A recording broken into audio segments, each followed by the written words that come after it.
إن الحمد لله نحمده ونستعينه من يهده الله فلا مضل له ومن يضلل الله فلا هادي له وأشهد أن لا إله إلا الله وحده لا شريك له وأشهد أن محمد عبده ورسوله اللهم صل على سيدنا محمد وعلى آل سيدنا محمد وبارك وسلم أعوذ بالله من الشيطان الرجيم بسم الله الرحمن الرحيم رب اشرح لي صدري ويسر لي أمري واحلل عقدة من لساني يفقه قولي آمين يا رب العالمين. السلام علیکم ورحمۃ اللہ وبرکاتہ. الحمدللہ we are in our ninth session today اور آج کا جو ہم سوال ایڈریس کریں گے that is what is فتنۃ القبر. ٹھیک ہے.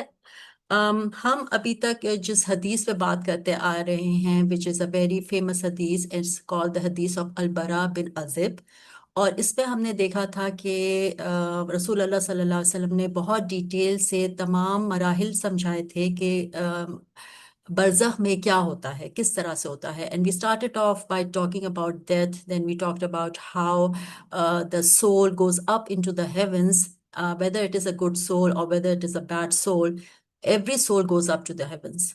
جو نیک روح ہوتی ہے وہ اور اوپر جاتی ہے, تمام سات آسمانوں تک گھومتی ہے اور پھر اس کو بہت عزت کے ساتھ واپس بھیجا جاتا ہے.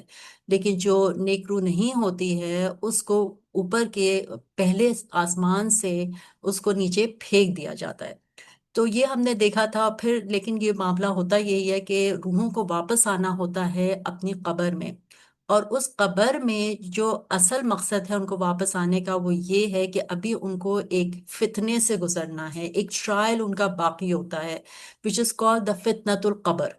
Now فتنة القبر is very different from عذاب القبر. Okay, so فتنة القبر is actually the questioning which happens in the grave. اس کے اوپر انشاءاللہ تعالیٰ آج ہم بات کرتے ہیں, اور یہ بات بہت کلیئر ہونی چاہیے ہمارے دماغوں میں کہ فتنۃ القبر اینڈ عذاب القبر are two different things. ٹھیک ہے. تو آئیے اب آگے دیکھتے ہیں کہ فتنۃ القبر is basically the questioning, right. And we all know this کہ ہم سے قبر میں 3 سوالات کیے جائیں گے. بہت بیسک سے سوالات لگتے ہیں. پہلا سوال ہے من ربو کا, ہو از یور لارڈ. دوسرا ما دینو کا, واٹ از یور ریلیجن. اور تیسرا ما کنتا تقولو فی الرجال, واٹ ڈو یو سے اباؤٹ دس مین. اور یہ ہمارے جو بھی رسول ہیں ان کے بارے میں یہ سوال کیا جاتا ہے. اب یہ 3 سوال جب ان کو ہم دیکھتے ہیں تو ہمیں لگتا ہے کہ یہ تو بہت بیسک سی بات ہے, اس میں کیا بڑی بات ہے, اس میں کیا مشکل ہوگی. مجھ سے کوئی پوچھے کہ تمہارا رب کون ہے تو میں تو فوراً کہہ دوں کہ جی اللہ سبحانہ و تعالیٰ. لیکن اصل بات یہ ہے کہ یہ جو ٹیسٹ ہے, یہ جو ایگزام ہے, یہ کوئی دنیاوی امتحانوں کی طرح نہیں ہے. It's not a test of memory. یہ نہیں کہ اگر آپ نے اچھی طرح سے یاد کر لیا ہے کہ میرا رب کون ہے تو اس وقت میں اس سوال کا جواب بہت اچھی طرح سے کانفیڈنٹلی دے سکوں گے. This will only happen if you have been practicing as somebody who believes that Allah is my Rabb. آپ کا ہر عمل, آپ کی ہر چیز اس چیز کو ریفلیکٹ کر رہی ہو کہ اللہ میرا رب ہے. آپ اللہ کی خوشنودی کے بارے میں سوچتے ہوں, آپ اس بارے میں سوچتے ہوں کہ کون سی چیزیں ہیں جو اللہ سبحانہ تعالیٰ کو ناراض کر دیتی ہیں, آپ اس کے بارے میں کانشیس ہوں. اور پھر آپ یہ بھی سوچیں کہ اسلام میں جو چیزیں اللہ سبحانہ تعالیٰ نے رکھی ہیں, کیا میں ان پہ واقعی میں میرا دل مطمئن ہو چکا ہے. Have I really accepted those things? یا I keep questioning everything that comes my way. تو یہ سوالات انسان اپنے آپ سے اگر ان دنوں میں اس دنیاوی زندگی میں کر لے اور اپنے آپ کو اس بات پر راضی کر لے کہ واقعی میں رضیت باللہ ربا و بالاسلام دینا و بی محمد صلی اللہ علیہ وسلم نبیہ, ان 3 سوالات کا جو ہم نے ابھی بات کر رہے ہیں، ان کے اوپر ان سوالات کے جوابات دینے کے قابل ہم صرف اسی وقت ہو سکتے ہیں جب ہمارا دل پوری طرح سے اطمینان میں آ جائے، اس کو یقین ہو جائے کہ واقعی میں میرا رب اللہ ہے، میرا دین اللہ نے میرے لیے اسلام منتخب کیا ہے۔ اب اس کی جو بھی چیزیں ہیں، چاہے وہ میری عقل میں آ رہی ہیں یا نہیں آ رہی ہیں، مجھے ان کے اوپر راضی اپنے آپ کو کر لینا چاہیے، کیونکہ جب میں اس کے اوپر راضی ہوں گی تبھی میں اس سوال کا جواب صحیح سے دے پاؤں گی۔ اور جو انٹرسٹنگ بات ہے وہ یہ ہے کہ جو تیسرا سوال ہے، جس کو ابھی ہم نے دیکھا تھا کہ ما کنت تقول فی الرجال، یہ سوال جو ہے واٹ ڈو یو سے اباؤٹ دس مین، اگر ہم اس کے اوپر تھوڑی سی بات کریں تو ہم دیکھتے ہیں کہ ہمارے ماحول میں، ہمارے دنیا میں رسول اللہ صلی اللہ علیہ وسلم کے اوپر بہت باتیں کی جاتی ہیں۔ Isn't that the case؟ ہر طرح کی بات، جی انہوں نے کتنی شادیاں کی، کیوں کی، کس طرح سے کی، ہر طرح کی باتیں۔ تو کیا ان سب باتوں کو سن کر میرا کیا ریاکشن ہوتا ہے؟ میں ان کو ڈیفینڈ کرنے والوں میں ہوتی ہوں یا میں شک کرنے والوں میں پڑ جاتی ہوں؟ تو یہ بات ہمیں اپنے آپ سے پوچھنے کی ضرورت ہے، and we need to be become very very clear about this, کہ میں رسول اللہ صلی اللہ علیہ وسلم کو کس پیراہے سے دیکھتی ہوں، اور میں ان کو اپنا رول ماڈل کس حد تک مانتی ہوں، اور کیا میں اس چیز کے لیے تیار ہوں، کیا میرے پاس اس چیز کا جواب ہے کہ میں ان کے بارے میں کیا کیا کہتی ہوں۔ تو یہ چیزیں ہیں جن کو ہمیں سوچنے کی ضرورت ہے۔ تو بات ساری یہ ہے کہ جو فتنۃ القبر کے جو 3 سوالات ہیں، پیپر تو اللہ سبحانہ تعالیٰ نے آؤٹ کر دیا رسول اللہ صلی اللہ علیہ وسلم کے ذریعے۔ اب یہ ہمارا کام ہے کہ ہم اپنے دل کو مطمئن کر لیں ان 3 چیزوں پر، رضیت باللہ ربا وبالاسلام دینا وبی محمد صلی اللہ علیہ وسلم نبیہ۔ ہمیں اپنے آپ کو راضی کرنا ہے تاکہ ہم ان سوالات کے جوابات انشاءاللہ تعالیٰ ثابت قدمی سے دے سکیں۔ اچھا جی، اب ہم یہ بات کرتے ہیں کہ یہ جو سوالات ہیں یہ کرتا کون ہے؟ قبر میں یہ سوالات کون کرتا ہے؟ تو صحیح البخاری کی ایک حدیث ہے جس میں انس رضی اللہ عنہ فرماتے ہیں کہ اللہ کے رسول صلی اللہ علیہ وسلم he said when Allah's slave is put in his grave and his companions return and he even hears their footsteps, 2 angels come to him and make him sit and ask۔ ٹھیک ہے، اب 2 اینجلز آتے ہیں قبر میں، اور وہ یہ جو جسد تھا، جسم جو کہ قبر میں تھا، جس میں اب روح اوپر سے آ گئی ہے، اب چاہے وہ رائچس تھی چاہے وہ ڈس بلیور کی تھی، جیسی بھی وہ روح تھی، اب وہ روح اس جسم میں واپس آئی ہے، دوبارہ سے ایک کنیکشن ڈیولپ ہو گیا ہے which is not the same as becoming totally alive, but there is a connection and now this body is kind of alive۔ تو اس کو دوبارہ سے اٹھایا جاتا ہے، اور یہ 2 فرشتے آ کر یہ کام کرتے ہیں، اس کو اٹھا کر بٹھاتے ہیں، اور پھر اس سے یہ 3 سوالات کرتے ہیں جس کی ابھی ہم نے بات کی تھی۔ صحیح بخاری میں ان کے فرشتوں کا کوئی نام نہیں آتا، لیکن ایک اور حدیث ہے جو کہ جامعہ ترمذی میں موجود ہے، اور یہ بھی الحمدللہ ایک آتھینٹک حدیث ہے، جس میں رسول اللہ صلی اللہ علیہ وسلم نے فرمایا ہے کہ when the deceased، اور he said when one of you is buried, 2 angels black and blue eyed come to him۔ یہاں پہ ہمیں ڈسکرپشن بھی تھوڑا مل رہا ہے، اس میں رسول اللہ صلی اللہ علیہ وسلم یہ بتاتے ہیں کہ یہ جو 2 فرشتے ہیں یہ کوئی خوبصورت نہیں ہیں، یہ بہت ڈارک، بالکل بلیک ہیں اور بلو آئیڈ ہیں۔ اب اندھیرے میں آپ سوچیں، صرف آنکھیں چمکتی ہوئی نیلی سی آنکھیں ہیں، بالکل ڈارک ہے، قبر ویسی ہی ایک ڈارک جگہ ہے، اور یہ لوگ بھی ڈارک ہیں، یہ جو فرشتے جو آتے ہیں، اور یہ ان کا جو سٹائل ہے جو ہم آگے دیکھیں گے انشاءاللہ تعالیٰ، جس پر بات کریں گے جتنی، ان کا سٹائل بھی بڑا رف ہے۔ ٹھیک ہے، تو one of them is called المنکر اینڈ دی ادر النکیر۔ تو اس حدیث سے پتہ چلتا ہے کہ یہ، لیکن میں آپ کو یہ بات بھی بتا دوں کہ اس حدیث کی صحت is not as good as the one which is in Bukhari۔ That is the reason why some of the scholars don't accept the names that are mentioned in this hadith۔ لیکن جہاں میں پڑھ رہی تھی تو انہوں نے یہی بتایا کہ since the names are there, تو it's up to us whether we accept them or not accept them، کیونکہ اس کے اوپر ہماری it's not کہ ہماری جو بقا ہے یا ہمارا جو ایگزام پاس کرنے کا ڈزنٹ میٹر کہ it doesn't depend on it کہ ہمیں اس نام پہ ہم نے ایمان لائے کہ نہیں لے کر آئے. ٹھیک ہے. So it's not that important. But the thing is that since there is a حدیث جس کے اوپر جس میں یہ بات آتی ہے کہ ان کے یہ دو نام ہیں, اس لیے I have mentioned it over here because scholars have also use this حدیث فار ویریس تھنگس, اور انہوں نے بہت اس پہ ریسرچ کی ہے اور اس کے بارے میں بات کی ہے. So I just thought it would be it's something to share for you whether we want to go ahead with it or not, it's our choice. ٹھیک ہے.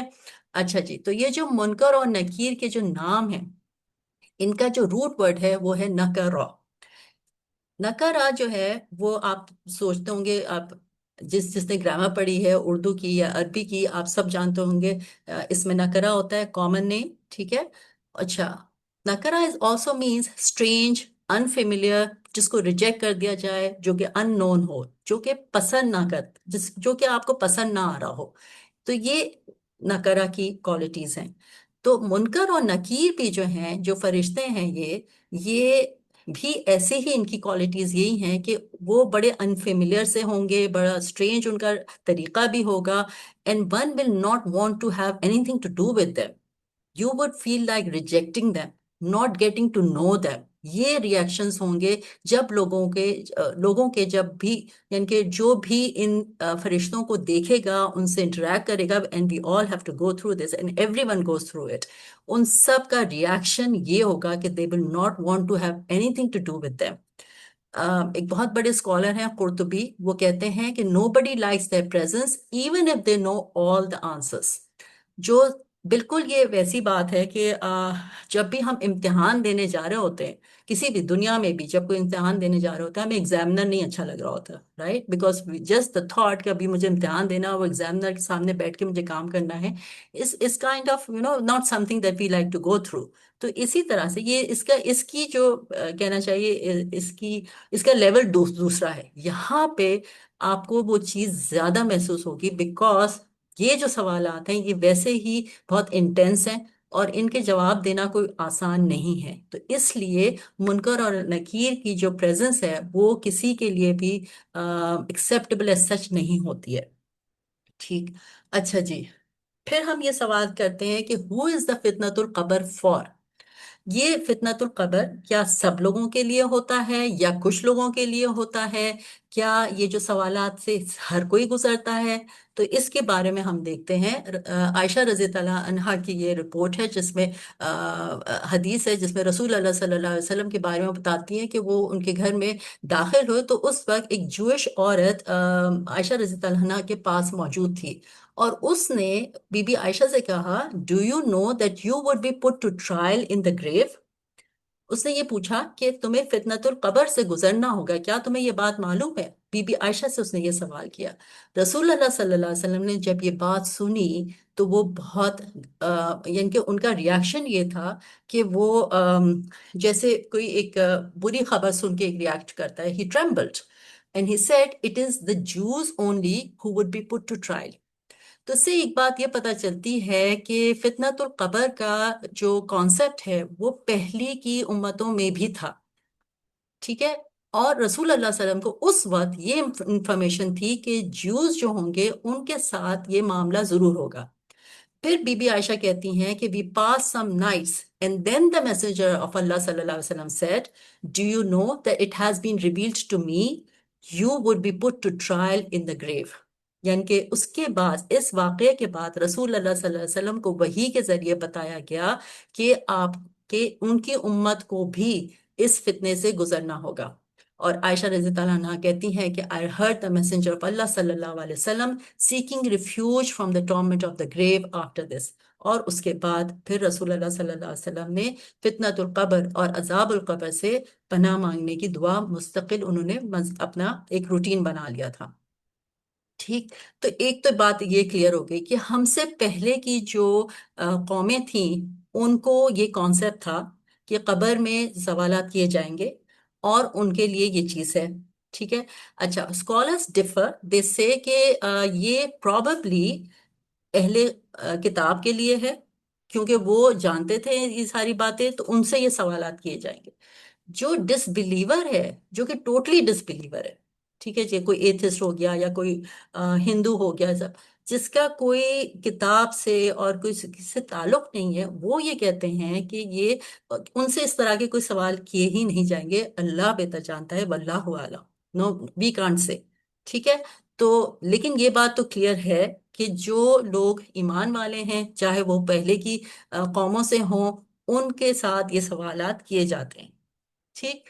اچھا جی، دوسری بات اب ہم یہ دیکھتے ہیں کہ جو ابھی ہم نے حدیث دیکھی تھی جس پہ ہمیں منکر اور نکیر کا نام بھی ملتا ہے، ان کا ڈسکرپشن بھی ملتا ہے، اگر ہم اسی حدیث کو اگر آگے لے کر چلیں تو اس پہ پھر مزید یہ بات ہمیں نظر آتی ہے کہ ان سے جی کہ one of them is called المنکر اینڈ دی ادر النکیر، دے سے، اب یہ اس حدیث میں صرف ایک ہی سوال کا ذکر آتا ہے، اور وہ سوال ہے کہ what did you use to say about this man, جو کہ آخری سوال ہے، جو کہ پروفٹ صلی اللہ علیہ وسلم کے بارے میں کیا جاتا ہے۔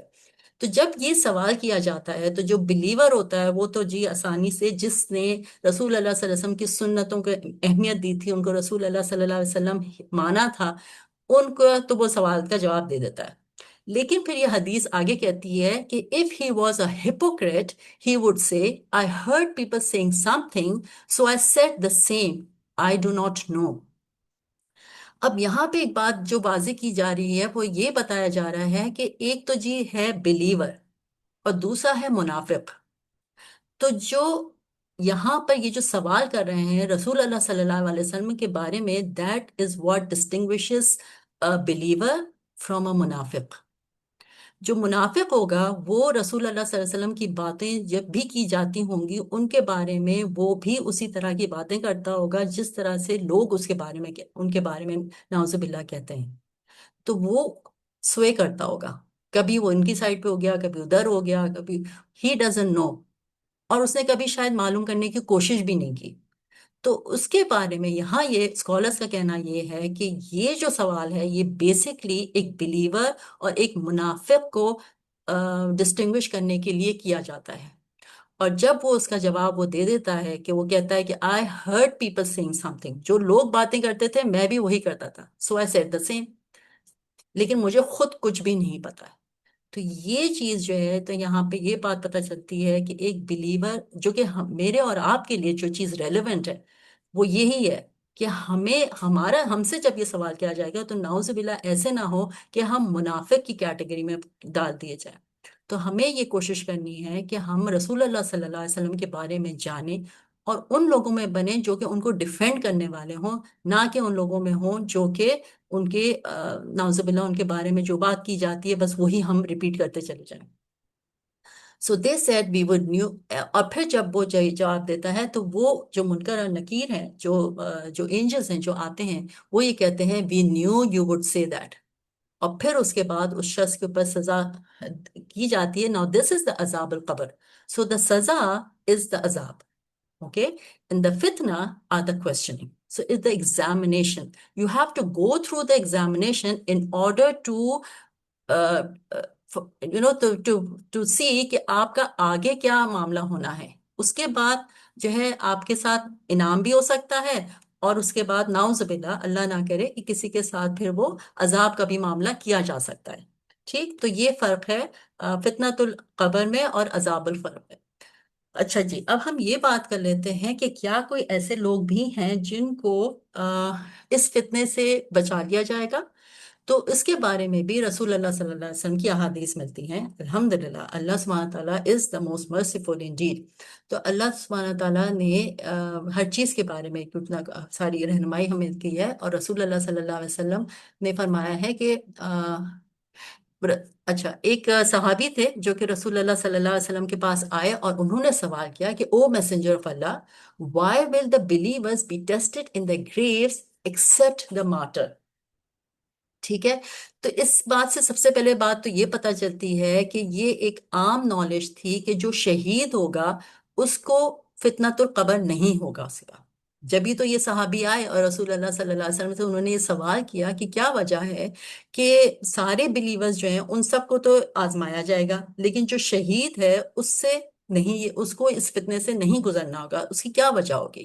تو رسول اللہ صلی اللہ علیہ وسلم نے ان کو یہ بات بتائی کہ the flashing of the swords above his head is trial enough، کیونکہ ان کی شہیدوں کی جو قربانی ہے وہ اتنی بڑی ہے کہ ان کو مزید ٹرائل سے گزرنے کی ضرورت نہیں ہے، کیونکہ انہوں نے اپنی جان دے دی ہوتی ہے اللہ سبحانہ تعالیٰ کے لیے، اس لیے ان کو اب مزید کسی ٹرائل کی ضرورت نہیں ہے۔ ٹھیک، تو یہ رسول اللہ صلی اللہ علیہ وسلم نے اس بات کا جواب دیا۔ اسی طرح سے رسول اللہ صلی اللہ علیہ وسلم کی ایک اور حدیث ہمیں ملتی ہے جس پہ آپ نے فرمایا کہ keeping watch for a day and a night is better in point of reward than fasting for whole month and standing in prayer every night. یہ اس شخص کے لیے بات ہو کی چاہیے جس نے اللہ کی حدود کی حفاظت کی، یعنی کہ کوئی اسلامک گورنمنٹ ہے یا کوئی اسلامک ٹیریٹری ہے، اس کی جو حدود ہیں ان کی حفاظت کرنے والوں کی یہاں پہ بات ہو رہی ہے کہ اگر وہ شخص جو ہے وہ صرف ایک دن اور ایک رات ہی اس کا وہ یہ کام کرتا ہے تو وہ it is better for than fasting for a whole month and standing in prayer every night. If a person dies while performing this duty, his meritorious activity will continue and he will go on receiving his reward for it perpetually and will be saved from the torture of the grave. تو یہ شخص بھی جو کہ اللہ کی حدود کی حفاظت کرتا ہے، جو کہ اسلامی معاشرے کی اور اسلامی مملکت کی سرحدوں کی حفاظت کرتا ہے، اس شخص کے لیے بھی یہ خوشخبری ہے، کیونکہ وہ بھی اسی طرح، اور اس میں وہ شہید ہو جاتا ہے تو اس شخص کے لیے بھی یہ بھی ایک طرح کا شہید ہی ہے، کیونکہ اس شخص کے لیے بھی پھر اسی لیے یہ خوشخبری دی گئی ہے کہ he or she will be saved from the torture of the grave۔ اچھا جی، اب جو ایک بہت خوش آئند بات ہے جس کے بارے میں یہ ہم بات کریں گے، لیکن یہ بھی یاد رہے کہ ہم I'm just sharing a hadith with you، okay؟ اللہ سبحانہ تعالیٰ نوز بیسٹ کہ کس کے ساتھ کیا معاملہ کرنا ہے، تو ہم اللہ سے اچھا گمان ہی رکھیں گے، اور کیونکہ ہمارا دین ہمیں یہی سکھاتا ہے کہ ہمیں اللہ سے ہمیشہ اچھا گمان رکھنا چاہیے۔ تو کیونکہ رسول اللہ صلی اللہ علیہ وسلم نے شہید کی ڈیفینیشن بھی بتائی ہے، آف کورس جو ہم نے ابھی تک بات کی کہ وہ شہید جس نے اپنی جان دے دی اللہ کی راہ میں، اس کے اوپر تو بہت ہی مہربانی ہے، وہ شخص وہ ایک الگ ہی لیول ہے، ٹھیک ہے۔ لیکن شہید کی رسول اللہ صلی اللہ علیہ وسلم نے مزید اور قسمیں بھی بتائی ہیں۔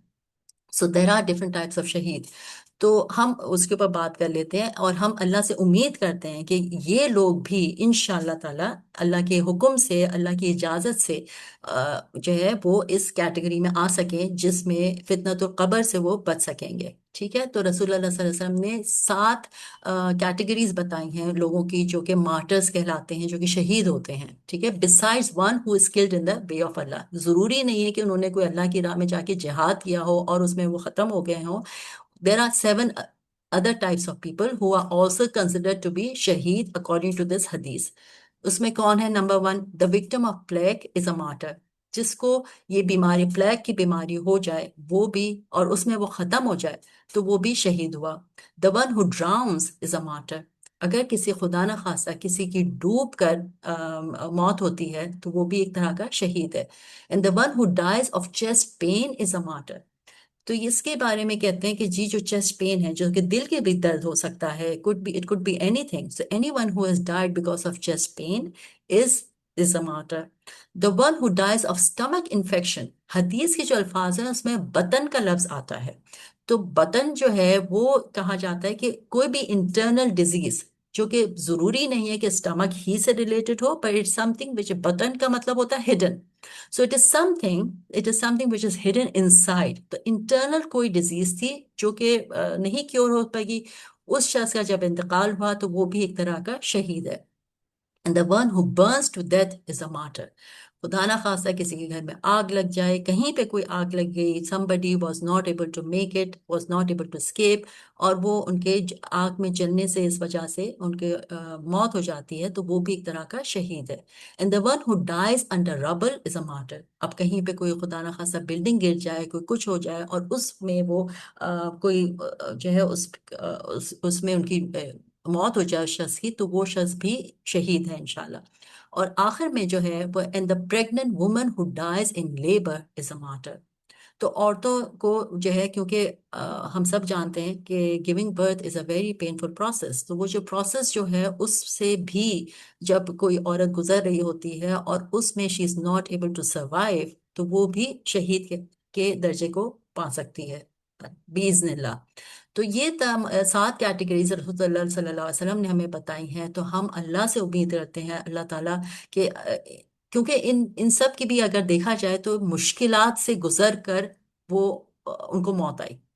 تو جو مشکل سے وہ گزرے ہیں تو اللہ سے امید ہے کہ اللہ سبحانہ تعالیٰ ان سے مزید فتنہ القبر ان سے نہیں کریں گے. یہ ہم اللہ سے گمان کرتے ہیں، اور اللہ تعالیٰ سب کو اپنے حفظ و امان میں رکھے. اچھا، اور ایک اور حدیث ہے جس میں بہت کلیئرلی رسول اللہ صلی اللہ علیہ وسلم نے فرمایا ہے کہ whoever dies of a stomach disease will not be tormented in his grave. یہاں پر بھی بطن ہی کا لفظ استعمال کیا جاتا ہے، اور بہت کلیئرلی یہاں پہ رسول اللہ صلی اللہ علیہ وسلم نے اس کو اسپیسیفک کیا کر کے بتایا ہے کہ یہ جو ہے جو پیٹ کی بیماری ہے، اس شخص کو قبر میں اسے مزید سوالات نہیں کیے جائیں گے، اس کو اس فتنے سے نہیں گزارا جائے گا انشاءاللہ تعالی. اچھا، اسی طرح سے جو ہم یہ بھی ایک کیٹیگری ہے. For every person who dies his deeds come to an end. یہ ہم سب جانتے ہیں کہ جب بھی کسی شخص کی موت ہوتی ہے تو اس کے تمام عمل کرنے کا ٹائم جو ہے وہ ختم ہو جاتا ہے. اب اس کا کوئی مزید نہ وہ گڈ ڈیڈ کر سکتا ہے، نہ وہ کوئی بیڈ ڈیڈ کر سکتا ہے، except for the one who dies as a مرابط guard for the sake of Allah. یہ وہی بات ہے کہ یہ ایک شخص ہے جس کا مربت کہا جاتا ہے، جو کہ اللہ کی حدود کی حفاظت کرتا ہے. اس کے اعمال جو ہوتے ہیں، اس کا وہ اعمال کی جو بک ہے وہ بند نہیں کی جاتی، کیونکہ اس کے اعمال کو مزید ہی لکھا جا رہا ہوتا ہے. Allah will make his good deeds grow on the day of resurrection. اس کی جو نیکیاں ہیں وہ مستقل جو ہے وہ لکھی جا رہی ہوتی ہیں، اور انفیکٹ جب ڈے آف ریزریکشن پہ انشاءاللہ تعالیٰ جب اس شخص کو دوبارہ زندگی دی جائے گی، اس وقت اس کی نیکیوں کو مزید بڑھایا جائے گا. and will protect him from the trial of the grave. اور اس شخص کو بھی فتنۃ القبر سے نہیں گزرنا ہوتا ہے. تو یہ بھی رسول اللہ صلی اللہ علیہ وسلم نے یہ ہمیں خوشخبری دی ہے ایسے شخص کے بارے میں. اچھا، اور یہ بہت ہی اچھی بات ہے. ایک اور حدیث ہے جس میں رسول اللہ صلی اللہ علیہ وسلم فرماتے ہیں کہ no Muslim dies on the day of Friday nor the night of Friday except that Allah protects him from the trials of the grave. تو جو شخص اس کا انتقال ہوا جمعے کے دن، چاہے وہ دن میں ہو چاہے وہ جمعے کی رات کو ہو، دونوں صورتوں میں اس شخص کو فتنۃ القبر سے نہیں گزارا جاتا ہے. ٹھیک، اور یہ تو ہم سب جانتے ہیں کہ قبر از دا فرسٹ اسٹیج، رائٹ. تو whoever is saved from the فتنۃ القبر will inshallah ta'ala be saved from all the other trials that one has to go through to reach جنت الفردوس انشاءاللہ تعالی. ٹھیک، تو یہ اللہ سے ہم امید کرتے ہیں، اور یہ رسول اللہ صلی اللہ علیہ وسلم کی طرف سے یہ ہمیں انفارمیشن ملتی ہے. اچھا، اب ہم یہ دیکھتے ہیں کہ یہ جو فتنۃ القبر ہے، اس سے تو سب کو گزرنا ہے، مجھے اور آپ کو تو گزرنا ہے اس سے. تو ہم کیا کر سکتے ہیں، ہمیں کیا کرنا چاہیے so that we make sure that we are able to pass this exam. تو اصل بات یہ ہے کہ یہ جو امتحان ہے اس میں اصل چیز جو ہے نا وہ ہے اخلاص. ہماری توحید میں بھی اخلاص ہونا چاہیے. ہم جو اللہ سبحانہ تعالیٰ کے لیے عبادت کرتے ہیں، جو روزے رکھتے ہیں، جو نماز پڑھتے ہیں، ہر چیز ہماری نیت صرف اللہ سبحانہ تعالیٰ کو راضی کرنے کی ہو، اس میں کوئی ملاوٹ نہ آنے پائے. ٹھیک ہے. پھر اخلاق کو جتنا بھی ہم بات کریں اس پہ کم ہے، اس لیے کہ اچھے اخلاق کے بغیر کوئی بھی اچھا مسلمان ہو نہیں سکتا. اور وہ اس کی نیکیاں، اس کی عبادتیں اس وقت تک اس کو بینیفٹ نہیں کر پاتی ہیں جب تک اس کا اخلاق صحیح نہ ہو. کیونکہ جس شخص کا اخلاق صحیح نہیں ہوتا ہے اس کی نیکیاں ہم سب جانتے ہیں کہ وہ آخرت میں دوسروں میں بانٹ دی جائیں گی، کیونکہ اتنے سارے لوگ آئیں گے، کیونکہ وہ ان کو اتنی تکلیف پہنچائی ہوگی، ان کا کچھ نہ کوئی حق مار دیا ہوگا نعوذ باللہ. تو پھر نیکیاں تو نہیں بچیں گی نا ہمارے پاس. تو ہم صرف نیکی کرتے رہیں اور اپنے اخلاق پر کام نہ کریں تو یہ تو بہت ہی لوزنگ بیٹل ہے. تو یہ بالکل یہ ان کی ایسی بات ہے کہ آپ نے فیصلہ کر لیا ہے کہ امتحان نہیں پاس کرنا. تو we have to be very very careful about this. نہ صرف یہ کہ ہمیں اپنی توحید کو پہ سنسیئرٹی لانی ہے، اپنی ورشپ میں سنسیئرٹی لانی ہے، ہمیں اپنے اخلاق میں بھی سنسیئرٹی لانی ہے. اور اس کا مقصد، اس کا یہی طریقہ ہو سکتا ہے کہ ہم اللہ کانشیس رہیں ہر وقت.